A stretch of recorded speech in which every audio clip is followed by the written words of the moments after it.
especially for George Bush. 6 years ago.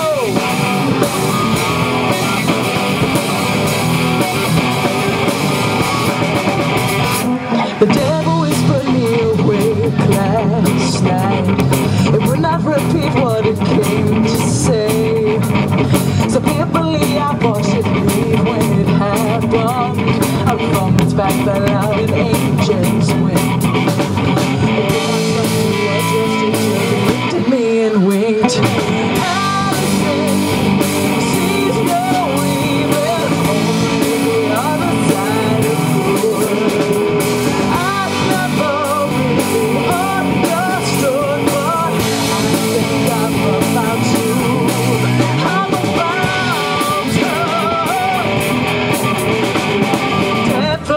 Death since our collective choke.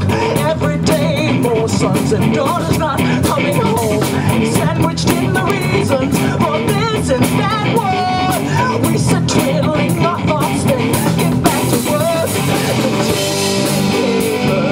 pay the bad guys, justify we can call it evil has been done, or we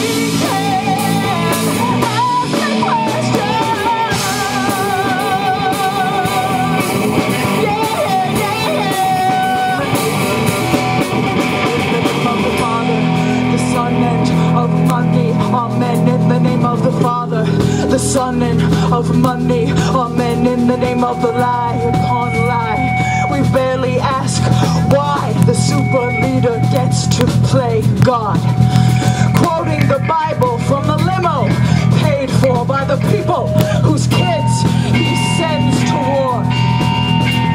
As sick as the facts are, our silence may be worse. How much more do you really think there'd be if it didn't fill the purse? Ignorance is bliss, yes. Ignorance is bliss. While who is dying? Who is at the casket crying? Who's at the wheels so busy denying it? All the way on back to the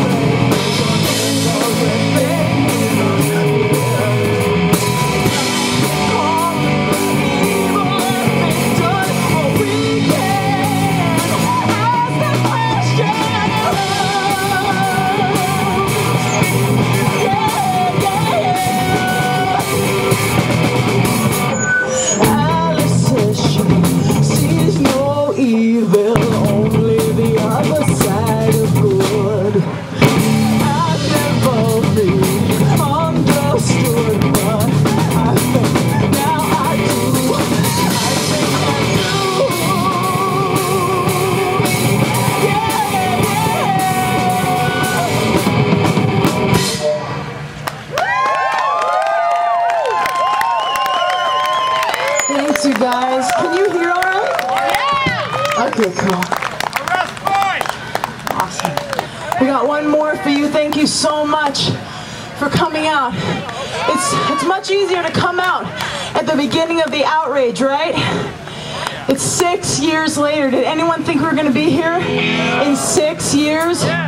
It is so time to find another way to solve these problems. Does anyone doubt we don't have the tools to find another way to solve our problems? No. All right, here we go. We've got one more for you.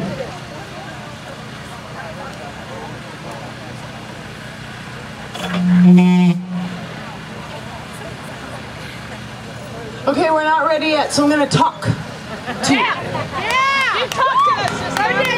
I'm going to do a shameless plug for another peace activism event in 1 week. 1 week from today is San Diego Indie Fest 5 in North Park. It is all about art and activism and inspiring people. Right here is the flyer. Inspiring people to use their voices and find out what it is their voices have to say. There are three free stages all day long, so no excuse. It's 14 hours long. Please join us. Please do join us. You ready? Okay, here we go.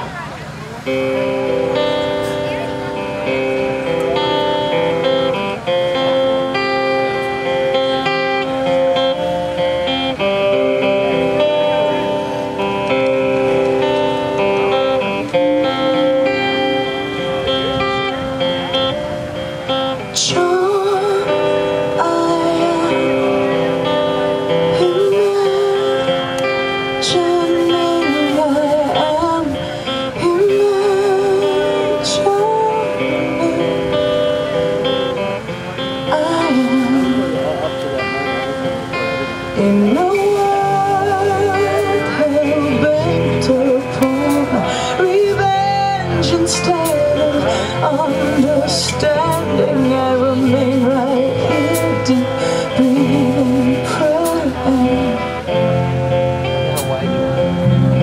imagining far away isn't as far as it seems. I am of you, you are me. Your hunger, angst, and aching need will find me. Eventually, we are connected in extreme complete. I am of you, you are of me.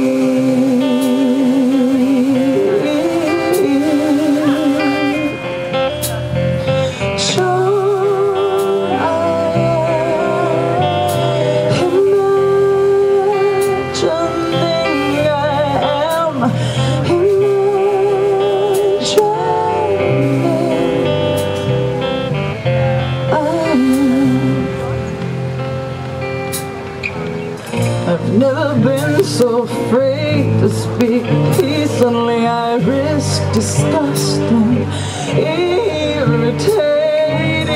It makes me nervous, makes me pause, but not for long, 'cause I believe we are connected in extreme complete. I am in you.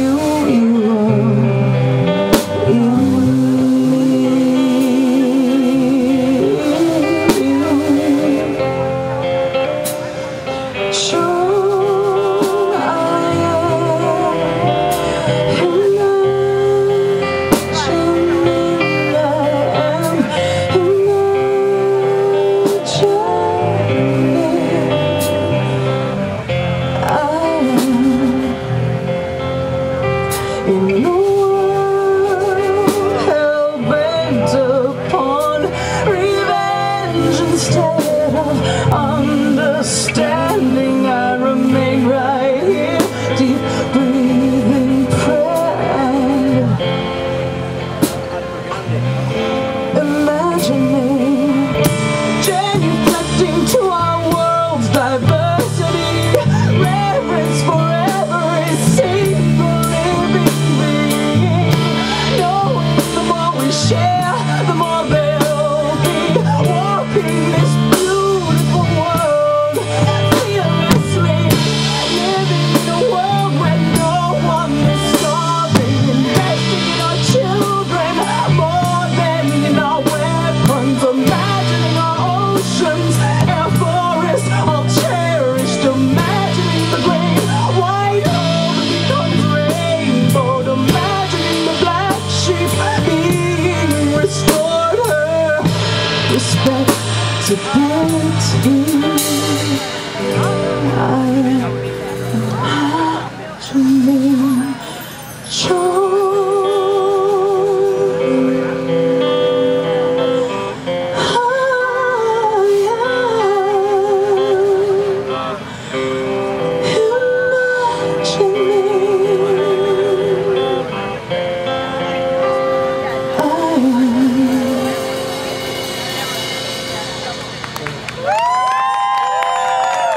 Thank you so much. Thank you so much, brothers and sisters.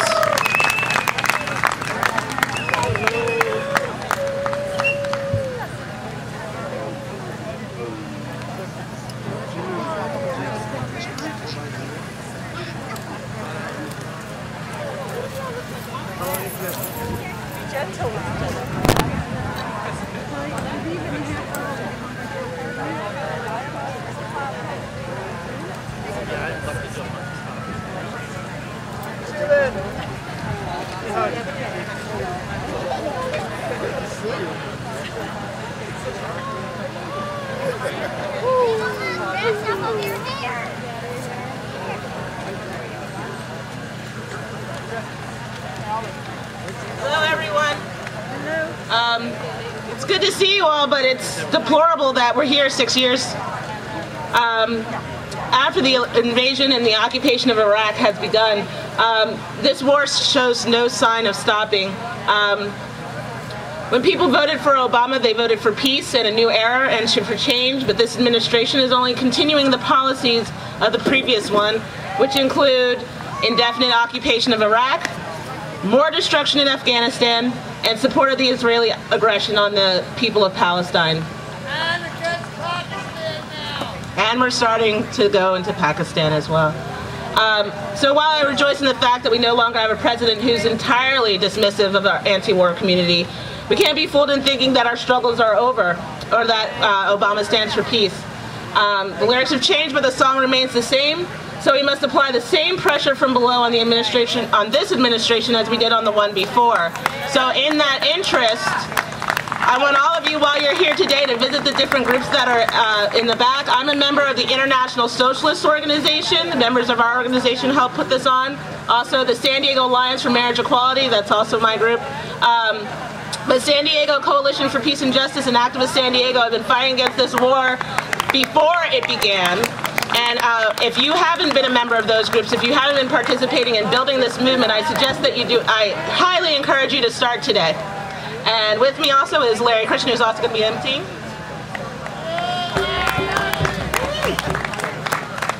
Hi, my name is Larry Christian. I'm a member of the Middle East Cultural and Information Center.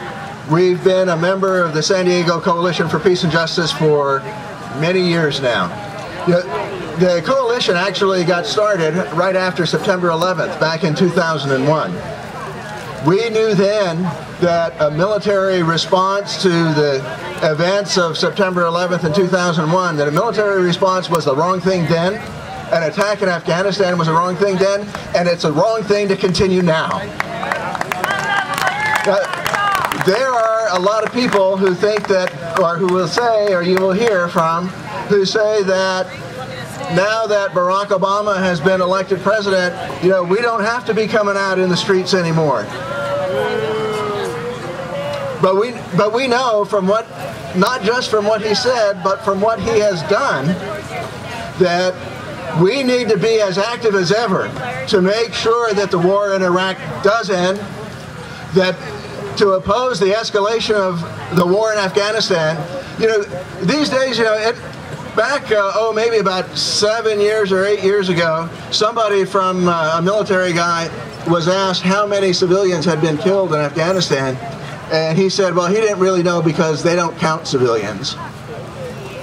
But the number that has some currency now that's going around is something like 1 million people have been killed as a result of the war onslaught that was begun in Afghanistan in 2001 and in Iraq in 2003. And we need to renew and strengthen our commitment to fight against that, to bring those things to an end. The very first demonstration that was organized by the San Diego Coalition for Peace and Justice was here in Balboa Park, over on the other side, on the 6th Street side.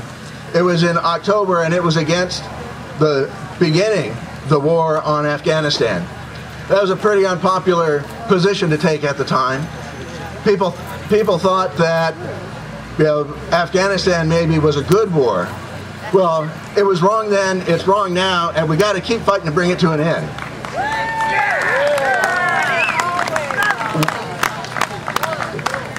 Over the course of the last several years, we've been bringing these issues up. We've been organizing these demonstrations on the anniversary of the invasion of Iraq, and we've always tried to include and make clear that it isn't just Iraq and it isn't just Afghanistan, but there's a whole range of issues, and the U.S. is pursuing policies of self-interest and aiming to control resources of other people's countries, and all of those things are not finite and self-contained. And we can't really address those issues and the issue of terrorism unless we speak directly to the question of the occupation of Palestine, because that is foundational to what is happening in the Middle East and the Islamic world. And so we've made that a key principle of our call for today's demonstration. The fourth one we've talked about Afghanistan, we've talked about Iraq, we're talking now about Palestine, is that the billions and trillions of dollars that have been used for death and destruction need to be used to help people contend with the terrible situations that they find themselves in right now, right here. So we've got to reorder our priorities internationally and nationally, and make that a part of a whole, consistent, integrated call, not just Iraq here and not just Afghanistan there, but it's a whole package. And we got to start working on it, and we're small now like we were in October of 2001, but we're going to get bigger. So our first scheduled speaker here today is Jan Ruman. He was in the Marine Corps in 1965, 1970. He served in Vietnam, became an early member of Vietnam Veterans Against the War, also an active member in Vets for Peace, who brought us the Arlington West display over here. We've been active in peace and anti-war work here for a good long time, and I'm happy to welcome to the stage Jan Ruman.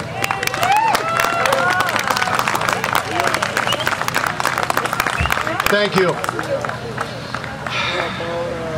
We gather here today as a small group in the city of over 2 million people to once again mark the 6th anniversary of the invasion and occupation of Iraq. And to reconfirm our commitment to peace and justice, not just for Americans, but for people all over the world. In 1966, I left Camp Lejeune, North Carolina with a friend of mine from California who was also in the Marine Corps, on our way to California to deploy to Vietnam. Young, dumb, bulletproof, we thought. On the way across the South, because we took old Route 66 back in those days in the 10, we went through Alabama and Georgia and places like that. I remember stopping for gas in little out-of-the-way stations, gas stations, using the restroom marked whites only, using the fountain to drink whites only, looking down at the hose hooked up to the bib beneath it, blacks. Looking out into the field behind the station was a 2x4 and canvas place where the blacks used the bathroom. Only problem was when you sat down to take a dump, your bottom hung below the 1.5 feet that didn't have canvas. In 1968, Martin Luther King said he had a dream that someday they would be marked and weighted by the content of their soul and their character, not by the color of their skin. In 2008, we elected the first African-American, actually he's a lot of different, he's like most of us, Heinz 57 variety, but the first African-American president of the United States. In 1974, after being sworn in, Gerald Ford, upon the resignation of Richard Nixon, said, "Our long national nightmare is finally over." Today, with the leaving from office of George W. Bush and with Barack Obama taking over office, it almost seems like our long national nightmare is actually just beginning. 2 wars, one in Afghanistan, one in Iraq, occupation and war in Palestine, the destabilization of Pakistan. These are troubling times in the world and in our country as well. An economic meltdown has left many of our citizens in dire need. 10 cities are springing up across this nation. In Sacramento, 500 a few weeks ago. Unemployment lines, food banks empty. It's up to us to make a difference. It's up to us to effect change.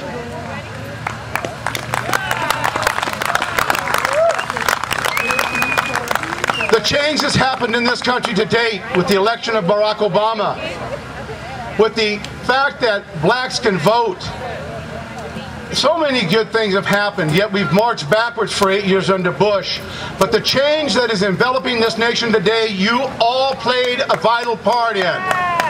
Never forget that one person banding together with another, and another, and another, and a small group like this changed the polls of opinions on the war in Iraq from an overwhelming 80+% to about 70% that oppose it. You need to applaud yourselves. You did one heck of a job in educating the American people about a criminal enterprise with a very small amount of people. Never think that elections don't matter. Do not fall into the trap of believing that your voice, your vote does not matter. It's critical. Look what we just did. George Bush is gone. The policies of the past, the failed policies of the past, are no longer here unless we do not continue to stand up for the next decade, for the next 2 decades, for the next 3 decades. Change does not happen quickly. 50 years ago, 44 years ago, Martin Luther King gave that speech. Today we have a black man as president. Never think change comes quickly, and it doesn't come easily. Real change takes decades.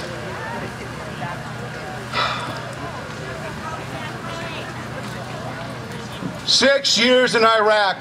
Longer to fight a simple war against a force that could not overwhelm us than 2 wars in the Pacific and in Europe in World War II.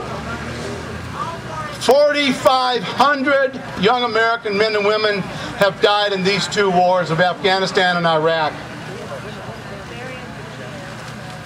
We have 142,000 troops remaining in Iraq. We have 30,000 today in Afghanistan. The president, in my opinion, wrong-mindedly wants to add another 17,000 to the mix. We go down that path, we'll soon be at 100,000.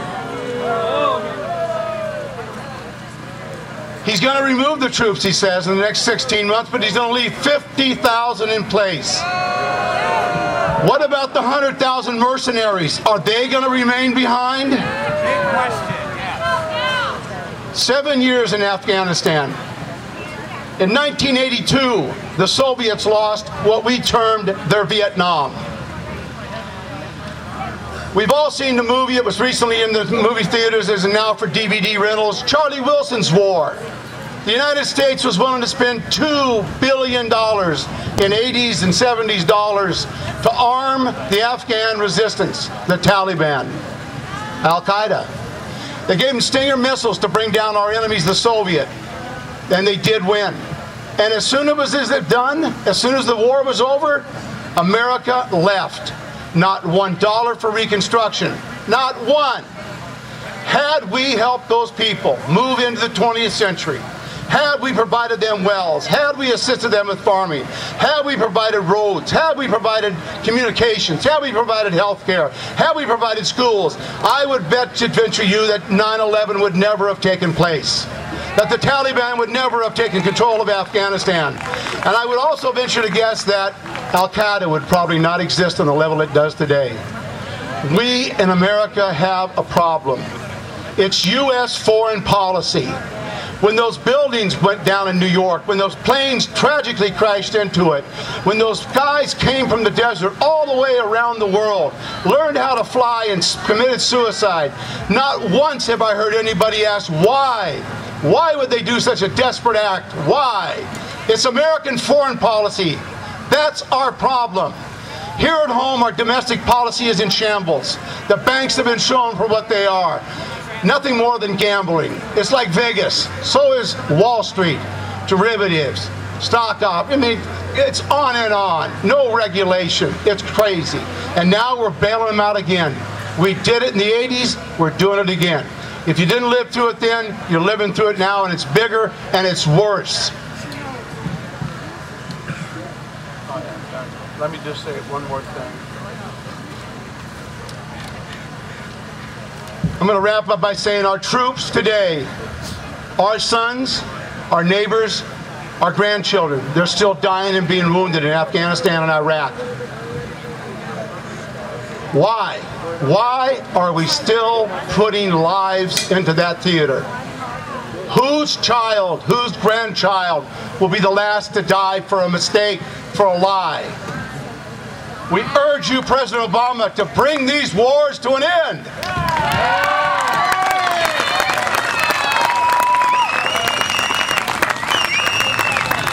Yeah, thank you, Jan. If Fernando Suarez El Solar is here, would you please come up to the front and check in with Janelle?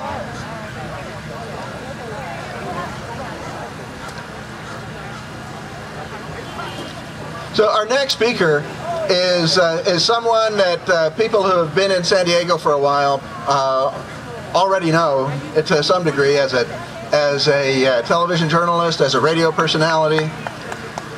May not have been aware that that Bree Walker was also a peace activist,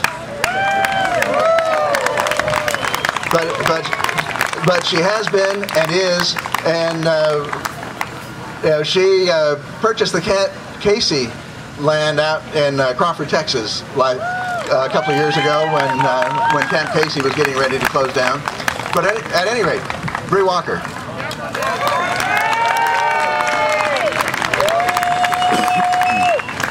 It's so fun to be back in what I think of as my hometown for the peace rallies. I could have stuck around in LA and gone to the big one up there, but I wanted to be here. And so did Cindy Sheehan want to be here. She could have been in San Francisco doing the peace rallies there. But we need, especially here, to bring out larger numbers because there's a danger that we won't have any way to get our message out since we no longer have a progressive political talk station in San Diego. Boo hiss on Clear Channel for that one. And, you know, biting the hand that feeds me because I was working for the Clear Channel station in Los Angeles. But when it became apparent that a very important market, San Diego, would not have a progressive radio outlet anymore, that was when my friend and oftentimes producer Joe Vecchio and I and a group of people who know it's important to keep the progressive voice going in San Diego, put together a group called CPR, which loosely stands for Resuscitating Progressive Radio. And so we keep working at it. We're not going to stop working at it. We're going to be a huge pain in the ass to anyone who wants to get in the way, but we're going to have our opportunity because it's crazy that the 16th largest market or 17th largest market in radio and television should not have a progressive voice. So we work on that effort. And Camp Casey is alive and well. Thank you very much, Cindy Sheehan. When I had the opportunity to purchase it from Cindy, it was one of those moments when I realized that there was something I could do and could maybe germinate over a long period of time so that it would remain forever a piece of property that stayed in the hands of true progressive patriots. It is outlasting the Bush family just up the road. And my hope is to do exactly what Cindy ultimately had planned to do had she kept the property in perpetuity, and that is to begin organic growing things there. So there are lots of options. There's a model right here in Fallbrook called Archie's Acres, working with the veterans in the area of Crawford, Texas means that you have a pool of about 150,000 people affected by active duty military there in Fort Hood. So these are military families. And they need a place to come and rest and touch the earth and keep their spirit in that earth so that in Crawford, they don't have to say they were only a neocon town.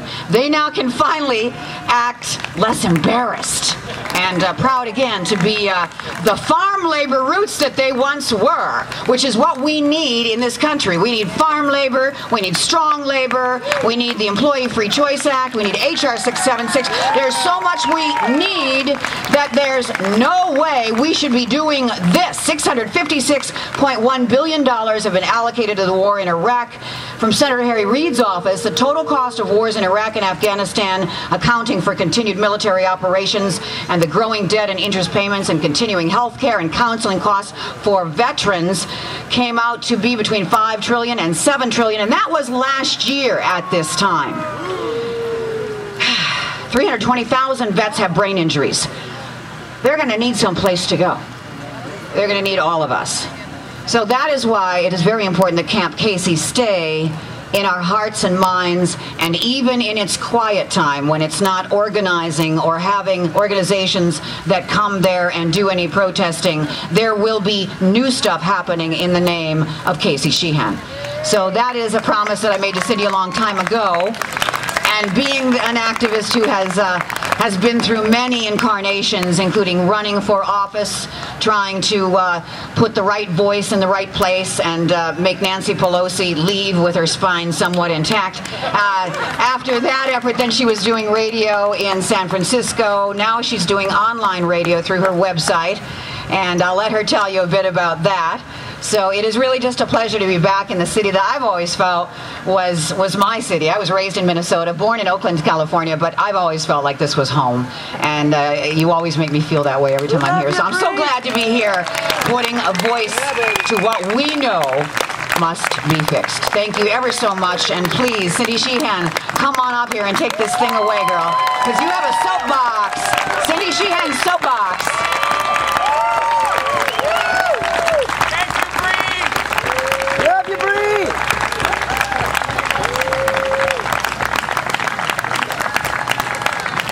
Hello. I'd like to thank San Diego Coalition for Peace and Justice for inviting me here. Thank you, Cindy. Thank you. Gabe asked me if I had any friends in San Diego. I said they're all my friends in San Diego. And fortunately, San Diego was the first person to ask me to come and mourn this day with you. So I jumped on the offer, and I'm here, and it's always great to be here in San Diego. Many of you, of course, came to Camp Casey in the summer of '05, or Thanksgiving, or Easter, or summer, or Easter, and some of you came all the time whenever we were there at Camp Casey in Crawford. So, from what I understand, can I take this off? From what I understand, Barack Obama vacations in Hawaii. So, what a much nicer place to protest than Crawford, Texas, that's for sure. So why don't we find out when Barack Obama's going to go on vacation, and we'll just plan all to go to Oahu and say, you know what, Mr. President, these wars were not okay when George Bush was doing them, and they're not okay when Barack Obama is doing them either. You know what? He is president because many people thought he was going to be a peace president, and they did not listen to what he said. He said that he's not against war, he's just against dumb wars. Well, I want to tell him that all wars are dumb. And solving problems by using violence and killing our children and having our children kill other people's children is dumb no matter where you are. And I see a sign out there that says 6 years for what noble cause? And you know, 6 years is too long, but 6 minutes was too long. And I asked George Bush, what noble cause? Because he said our troops were in Iraq and it was a noble cause. He never defined or said, and how come every time I start talking that happens?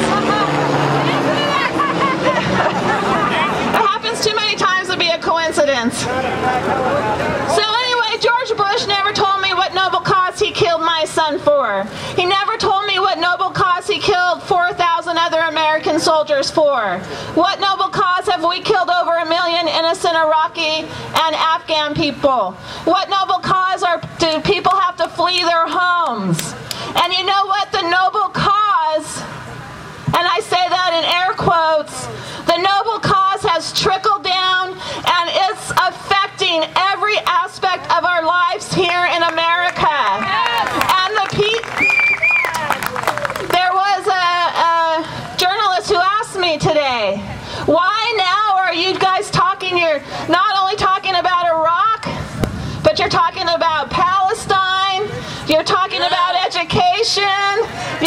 about other issues, are you getting too diverse? But you know what? Everything is connected. And if we don't understand that, we're connected with every person that's being killed in Iraq. Yes. When my son was killed, your son was killed. Yes. When the people of Iraq are being killed, they're our children and our brothers and sisters and our mothers and fathers and grandparents. But the war economy is what is affecting our economy today. So like Bree said, if we don't stop spending billions of dollars, not just in Iraq and Afghanistan, but on the U.S. empire, if we don't stop the U.S. empire, we're not going to have education. You know what? Instead of saying making education affordable, education should be free. Instead of saying, let's make healthcare affordable, no, let's make healthcare free. And we do not yet live in a third world country. It's abominable that we in the robbed class have to pay for the robber class mistakes. They can afford to send their children to college. They can afford the best health care while we're losing our jobs and losing our homes. Right. How much money of that millions of dollars that those idiots at AIG got, how much of that money could be used here in San Diego for social services? That's right. But the robber class does not exist to help the robbed class. They exist to rob us. And it's about time we stop letting them rob us. They rob our wealth, they rob our land, and they take our children to kill in wars. And until we stop it and say, you can't take anything from us anymore, they'll keep doing it. They're greedy and they're murderous. Yes. And we have to tell them, no, you're not going to take anything else from us. Yeah. And so you know what that takes? That takes organization. That takes organizing if you have to in your neighborhood. If you have to in your apartment building, if you have to in your community, and we need to start doing organic gardening. We just need to start trading with each other. We need to start riding together or not riding at all. How about if we just turn our TVs off and park our cars and say, we're not. We are not supporting you anymore. It doesn't support us, it harms us. For my new book. It's called Myth America, the 10 greatest myths of the robber class and the case for revolution. Okay, we're not going to change. We have to be out here today, and you have a bigger crowd than San Francisco had today. I heard from San Francisco. We have to be out here, but we also have to know that we're not going to change the robber class with marches. We're not going to change the robber class at election time. You know, they own the elections. Yes. And whoever won for president, the robber class won. Barack Obama got more money from Wall Street than McCain did. Yes. So, you know, Wall Street was like, yes. Yes, our candidate won. But if McCain won, they'd be yes. Our candidate won. And the war machine was yes. Our candidate won. And some people in the robbed class still believe that Barack Obama was their candidate. No, he's the candidate of the robbers. Yes. So, our candidate's all lost. But we have to organize to step outside of their system. And when we use our economic power and our people power, because they're very conscious that there's way more of us than there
you, Cindy. You know, I first met Cindy some time ago when she came to San Diego for another event, back when we were trying to build support for a young sailor who had refused to get on his ship to take Marines to Iraq. And she came here to San Diego to support us then, and I'm so glad she came again today. You know, yeah, we hear a lot these days about, you know, billions of dollars for this and trillions of dollars for that. Well, you know, if we had just a fraction of that, we'd have a whole lot more people here today. We need to all come together, do what you can, give us the ability to compete with the billionaires, with the $trillion whatever they're doing. There are some people who are going around the crowd with some paper bags, brown paper bags with big red peace signs on them. Please dig in, give what you can. We do these things. They're not free. You know, everybody who works on, people that work in the peace movement, you know, by and large, they're not getting a salary from somebody from what they're doing. It actually costs people to be in the peace movement because they have to kind of help pay to get all this stuff done, because if we don't do it, nobody does. So please help. Reach in your pockets. Look out for the people with the paper bags. Give what you can. If you brought a checkbook, make out a check to the Peace Resource Center and put in the memo line SDCPJ, San Diego Coalition for Peace and Justice. You know, we all have a lot to do to get the peace movement back up to the numbers and influence that it had in early 2003. And we can't do it unless everybody pitches in and everybody helps. So the bag people, are going around the crowd collecting these donations. Please be as generous as you can. If for some reason or other you can't do it today, send something to the Peace Resource Center. You can find them on the internet. You can find them on the phone in the phone book. Send them a donation. Tell them it's for the San Diego Coalition for Peace and Justice.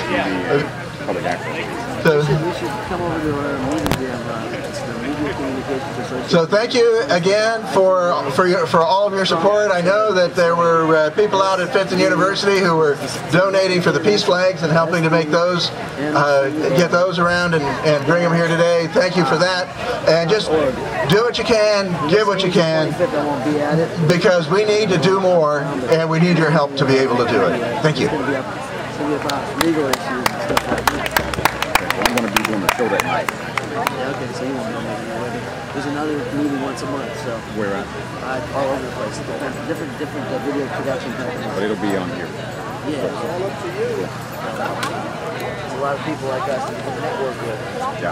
There's also San Diego. Hey, you know, one of the most exciting things that's happened in San Diego in a while has been the creation of something called the Education Not Arms Coalition. You may have seen something about it in the newspapers or on television. They've gotten really quite a lot of coverage. But these are a group of high school students who have convinced the board of San Diego Unified School District to close down the shooting ranges at high schools in San Diego. They organized themselves. They went to the school board meetings, presented their case, convinced the school board that we need more education, not more rifle training. They took quite a lot of heat at some of the schools around here. You know, not long ago, Mission Bay High School wanted to start the very first Marine Corps JROTC program, and the principal there was really committed to doing that. But these young students took them on and won. So here we have today Anayi Barajas and a friend from Education Not Arms Coalition.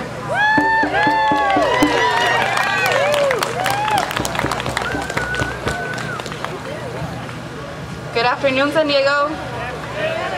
Hello, hello. Good to see everybody here.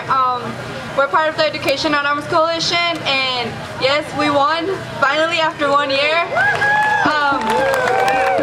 Well, I would like to give a little background about Education Not Arms Coalition. Like they said, it started with the high school students and a couple of teachers. And we got together and talked about what the issue was being at Lincoln High School and Mission Bay High School at the beginning, where shooting ranges were put into our schools, and a lot of the students were put in that class without their consent. In this case, I was one of those students. And but you know what? I sent them over to the edge because I got out of that class with the help of my dad, and they saw that they couldn't mess with the student because the student could actually fight for what I believed in. I really didn't want to be in that class, so I got out. And after that, thank you. After that, that's when I got involved with Education Not Arms Coalition, and I saw what the cause was, and I decided to be part of the change. And another thing that we wanted to change was that in the consent, the students weren't given a consent form for the parents until they were in that class. And in the consent form, it said that they gave college credit, which was not true. So we got together and we tried to organize this petition. And thank you to a rally that happened at Fairmont Avenue by City Heights. We got a lot of the 2,000 signatures that we gave to the board members, and that helped us a lot over there. Yeah, and after we fought for like a year, we were fighting for the item to be on the agenda, and it was not there for about a year until like probably the starting of this year. They put us in the agenda finally with the help of John DeBeck, John Lee Evans, and Barrera. And thanks to them, we were able to fight this issue and win it. And now we're going towards the A through G requirements, which they're not being enforced in our schools, and we're trying to fight for it because we want to go to college. And let me just tell you something, I got out of the class, JROTC, and I didn't need that class to get into UCSD, because I got into UCSD and that was my own effort. So, if they talk about self-discipline, self-control, man, I receive it in my house, un sopapo, and I get on control, you know? I don't need a class to like actually show me how to march and shoot guns, because I know I don't need that. I can do that with my own effort. And I like what we did because all the cultures got together. It was not just Latinos, African American, or white people. It was everybody got together, and it was veterans, youth, maestros, you know, parents. It was everybody got together, and we all fought for the cause that we wanted. And thank you to that, we won that, and we're ready to win the rest of the things that we want to accomplish.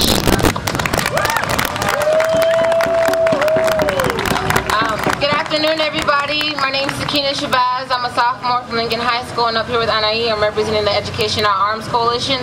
And one of the main things that really affected us at the February 10th protest is that somebody went up to one of our teachers afterwards, and they were all like, okay, you know the U.S. is in turmoil right now and they're in an economic crisis or whatever, so we need these students to become soldiers and not students. Right there, that's telling us that education is not valued. They don't want us to go to UCSD and graduate and get our degrees. They want us to get the U.S. out of their little hole that they're in and put the money back into their pockets. And also, at that protest, somebody said, good students make good shooters and good shooters make good students. No, a good student is somebody who gets accepted into a four-year university or to some sort of college after high school, not somebody who's taught how to shoot a gun.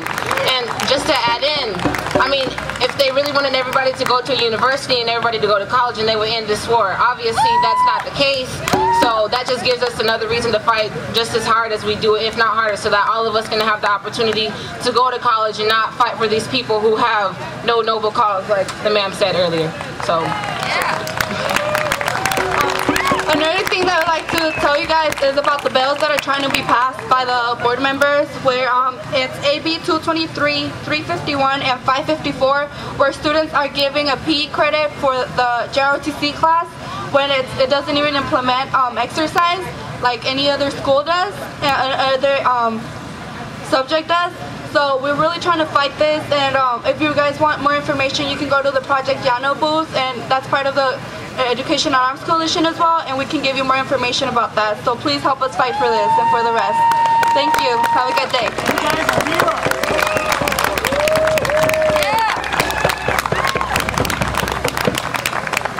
Let's clap for them one more time. That's pretty amazing. I mean, teenagers standing up for their own rights, organizing on their own.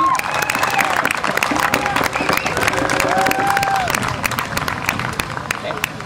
Today we stand in solidarity with the Palestinian struggle and call on the U.S. administration to end its aid to the Israeli occupation.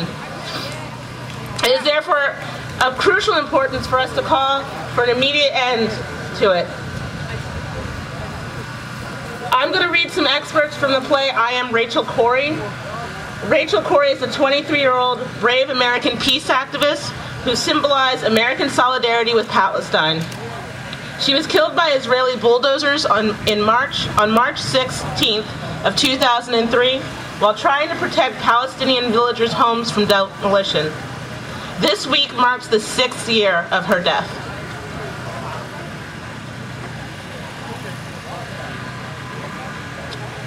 The first of these 3 readings is a poem she wrote when she was just 10 years old, recorded at her school's 5th grade press conference on world hunger. I'm here for other children. I'm here because I care. I'm here because children everywhere are suffering and because 40,000 people die each day from hunger. I'm here because those people are mostly children. We've got to understand that the poor are all around us and we are ignoring them. We've got to understand that these deaths are preventable. We have got to understand that people in third world countries think and care and smile and cry just like us. We have got to understand that they dream our dreams and we dream theirs. We have got to understand that they are us, we are them. My dream is to stop hunger by the year 2000. My dream is to give the poor a chance. My dream is to save 40,000 people who die each day. My dream can and will come true if we all look into the future and see the light that shines there. If we ignore hunger, that light will go out. If we all help and work together, it will grow and burn free with the potential of tomorrow. The second piece is an email Rachel wrote to her friends and family on February 7, 2003, just a few weeks before her death. Hi friends and family and others. I have been in Palestine for 2 weeks and 1 hour now, and I still have very few words to describe what I see. It is most difficult for me to think about what's going on here when I sit down to write back to the United States. Something about the virtual portal into luxury. I don't know if many of the children here have ever existed without tank shell holes in their walls and the towers of an occupying army surveying them constantly from near horizons. I think, though I'm not entirely sure, that even the smallest of these children understand that life is not like this everywhere. An 8-year-old was shot and killed by an Israeli tank 2 days before I got here. And many of the children murmur his name, Ali, or point to the posters of him on the walls. No amount of reading, attending conferences, documentary viewing, or word of mouth could have prepared me for the reality of this situation here. You just can't imagine it until you see it. And even then, you're always well aware that your experience is not at all the reality. What the difficulties the Israeli army would face if they shot an unarmed U.S. citizen. And with the fact that I have money to buy water when the army destroys wells, and the fact, of course, that I have the option of leaving. Nobody in my family has been shot driving in their car by a rocket launcher from a tower at the end of a major street in my hometown. I have a home. I'm allowed to go see the ocean. Ostensibly, it is still quite difficult for me to be held for months or years on end without trial. When I leave for school or work, I can be relatively certain that there will not be a heavily armed soldier waiting halfway between Mud Bay and downtown Olympia at a choke point with the power to decide whether I can go about my business and whether I can go home again when I'm done. So I feel outrage at arriving and entering briefly and incompletely into the world in which these children exist. I wonder conversely about how it would be for them to arrive in my world. They know that children in the United States don't usually have their parents shot, and they know that they sometimes get to see the ocean. But once you have seen the ocean and lived in a silent place, where water is taken for granted and not stolen in the night by bulldozers, and once you have spent an evening when you haven't wondered if the walls of your home might suddenly fall inward, waking you from your sleep, and once you've met people who've never lost anyone, once you have experienced the reality of a world that isn't surrounded by murderous towers, tanks, armed settlements, and now a giant metal wall, I wonder if you can forgive the world for all the years of your childhood spent existing, just existing, in resistance to the constant stranglehold of the world's fourth largest military power, backed by the world's only superpower, in its attempt to erase you from your home. That is something I wonder about these children. I wonder what would happen if they really knew. As an afterthought to all this rambling, I'm in Rafah, a city about of 140,000 people, approximately 60% of whom are refugees, many of whom are twice or 3 times refugees. Rafah existed prior to 1948, but most of the people here are themselves or are descendants of people who were relocated here from homes in historic Palestine, now Israel. Rafah was split in half when the Sinai returned to Egypt. Currently, the Israeli army is building a 14-meter high wall between Rafah and Palestine and the border, carving a no man's land from the houses along the border. 602 homes have been completely bulldozed, according to the Rafah Popular Refugee Committee. The number of homes that have been partially destroyed is greater. Many people want their voices heard, and I think we need to use some of our privilege as internationals to get the voices heard directly in the U.S., rather than the filter of well-meaning internationals such as myself. People here watch the media, and they told me again today that there have been large protests in the U.S., in the United States, and problems for the government in the UK. So thanks for allowing me to not feel like a complete Pollyanna when I tentatively tell people that there are many people in the United States who do not support the policies of our government, and that we are learning from global examples how to resist. My love to everyone, my love to my mom, my love to Smooch, my love to Lincoln School, my love to Olympia, Rachel. Did you see the interview I did with him? And the last email I want to read is from a very short email Rachel sent to her father. It was the last email sent days before she was crushed to her tragic death by an Israeli bulldozer. Hi, Papa. Thank you for your email. I feel sometimes I spend all my time propagandizing Mom, and assuming she'll pass stuff off to you, so you get neglected. Don't worry about me too much. Right now, I'm most concerned that we're not being effective. I still don't feel particularly at risk. Rafah has seemed calmer lately. Maybe because the military is preoccupied with incursions in the north, still shootings and house demolitions. 1 death this week that I know of, but not any large incursions. Still can't say how this will change if and when war with Iraq comes. Thanks also for stepping up your anti-war work. I know it's not easy to do, and probably much more difficult where you are than where I am. I'm really not interested in talking to the journalists, and I'm really interested in talking to the journalists in Charlotte. Let me know what I can do to speed the process along. I'm trying to figure out what I'm going to do when I leave here, and when I'm going to leave. Right now, I think I could stay until June, financially. I really don't want to move back to Olympia, but I do need to go back there to clean some stuff out of the garage and talk about my experiences here. On the other hand, now that I've crossed the ocean, I'm feeling a strong desire to stay across the ocean for some time. Considering trying to get jobs teaching English. Would really like to buckle down and learn some Arabic. Let me know if you have any ideas about what I should do with the rest of my life. I love you very much.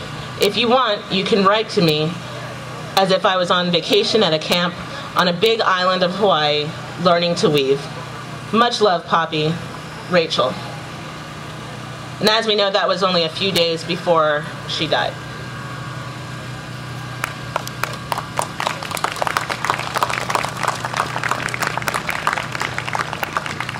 Okay, our next speaker and our final speaker. Our next and final speaker is Richard Lawrence from the Affordable Housing Coalition. He's the honorary chairman there. He's also a United Methodist minister, and he's committed his life to social justice, as have many people here. So let's have a hand for Richard Lawrence.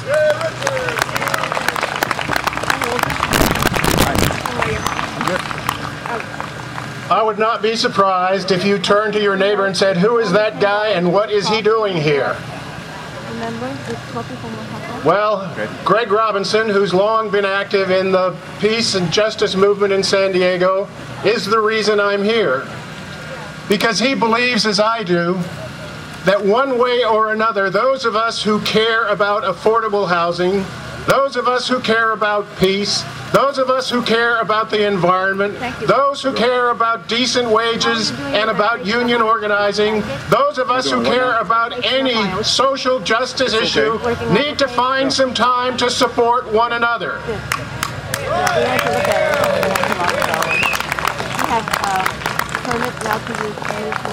And if you didn't know, there's a $2.9 billion toll that San Diegans have paid for the war in Iraq, which would, if we spent it on things we care about, have provided over 1 million people with health care, 5 million homes with renewable energy, 51,000 plus public safety officers for 1 year, 40,000 music and art teachers for 1 year, 434,000 plus scholarships, full scholarships for university students, 8,653 affordable homes, 1 million children with health care for 1 year, 345,000 plus Head Start places for children for 1 year, 41,500 elementary school teachers for 1 year. And you wonder what I'm doing here.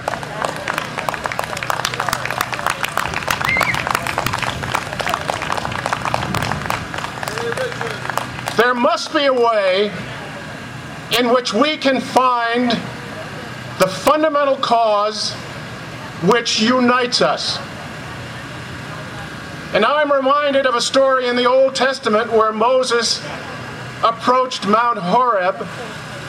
The Old Testament is what Christians call it, the book of Exodus, and the Torah for Jews. And Moses, upon approaching the mountain, found a bush, as you probably have heard, and it was aflame, and it did not burn. It was not consumed by the flames. And what eventually Moses learned was, from a voice from the bush that asked him to take the shoes from off your feet, for the place where you now stand is holy ground. Well, I'm going to suggest to you that we all should take the shoes from off our feet, because the place on which we stand today is holy ground, and the person standing beside you is a holy person, and the person whom you don't know from Adam is a holy person as important as you, whose life and values are as important as yours.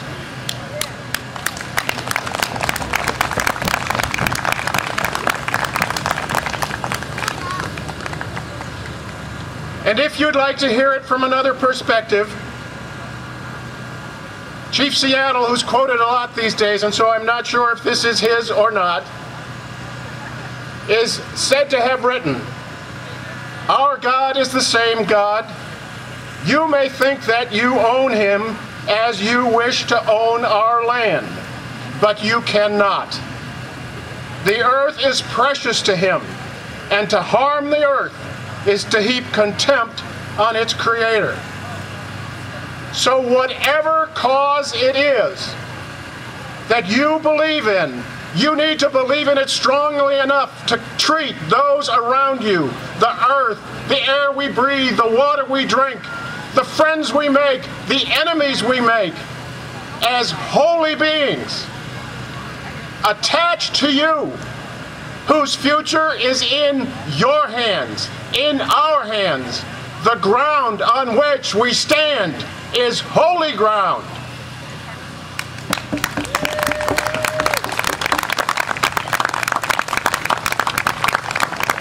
Thank you, Richard. I have a brief announcement. Something that Cindy didn't mention in her speech is that her book with that long title is available online. You can order it at cindysheehansoapbox.com for a modest donation of $10 or more. So please do. And then, you know, there's a very important event coming up on May 1st, and William from the May 1st Coalition is going to tell us about it. Hi, on May 1st at 2:30 p.m. down at just down the street here at City College, there's going to be a march starting there at City College over to Chicano Park in Logan Heights, and that's going to be to a rally that's going to be going on there at Chicano Park. A partial list of the demands for the march is put an end to raids, detentions, and deportations. Dignified work for all, or equal rights for all workers, which of course would include part of that would be passing the Employee Free Choice Act, or EFCA, and the Employee Non-Discrimination Act, or ENDA, and the DREAM Act. That's just a partial list of the demands. So